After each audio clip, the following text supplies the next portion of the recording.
ஐயோ ஐயா கிட்ட போகிறேன், என்ன சொல்ல போகிறாரோ. ஐயா ஐயா யாருமா? நான் தான் ஐயா பிரிஸ்கெல்லாம் வந்துக்கிறேன் ஐயா. சொல்லுங்கம்மா, என்னம்மா விஷயம்? ஐயா என் பிள்ளைங்களாம் பார்க்கல, எங்கள் வீட்டுக்காரே இறந்துட்டாரு. எங்களுக்கு கொஞ்சம் நல்லா இருக்குது ஐயா, அது கொஞ்சம் விற்று கொடுக்கறதுக்கு கொஞ்சம் ஏற்பாடு பண்ணுங்க ஐயா. எனக்கு யாரும் இல்லை ஐயா. அப்படிங்களா? சரிம்மா, நாளைக்கு முடிச்சிடலாம். நாளைக்கு வந்துடுங்க, சரிங்களா? சரிங்க ஐயா. காலிலேருந்து வந்து நாங்கள் நிற்கிறோம், எங்களுக்கு பதில் சொல்லாது, அவங்களுக்கு பதில் சொல்லுறீங்க. என்ன தான் பதில் ஐயா?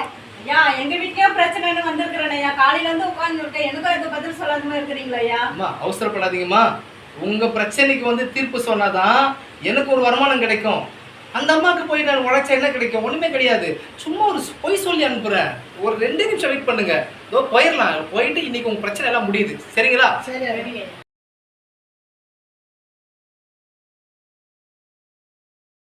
ஐயா வரலாம் ஐயா. சொல்லுங்கம்மா, என்னம்மா?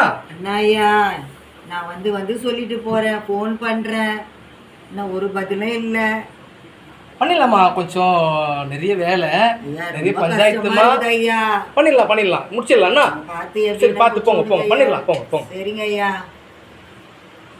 பார்த்து முடிச்சு விட்டுலாம்ல. அவங்க ரொம்ப வந்து தொல்லை கொடுத்துட்டு பேசிட்டே போயிடுறாங்க. பாவம் எல்லாம் அவங்க ரொம்ப கஷ்டப்படுறாங்கல்ல. மனசுக்கு உறுத்துறதமா இருக்கு அந்த அம்மா வந்து கேட்டு போறதுனால. முடிச்சு கொடுத்துடலாமா? Praise Lord. இன்னைக்கு நம்ம பார்க்க போற தலைப்பு என்னன்னா, சோர்ந்து போகாத ஜெபம். லூக்கா 18 1 முதல் 7 வரை நீங்க சம்பவத்தை வாசிச்சு பாருங்க.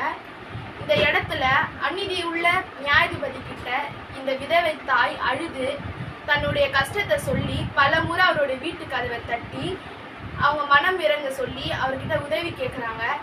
அந்த கல்லான இருதயம் உள்ள அந்த மனுஷனே அந்த அழுகையும் அந்த விதவி தாயுடைய கண்ணீரும் கண்டு மனதுருகி, உங்களில் நிறைய பேர் ஜபம் பண்ணி சோர்ந்து போய் என்னடா பதிலே கிடைக்கலையேன்னு சொல்லிட்டு கலக்கத்தோடு இருப்பீங்க.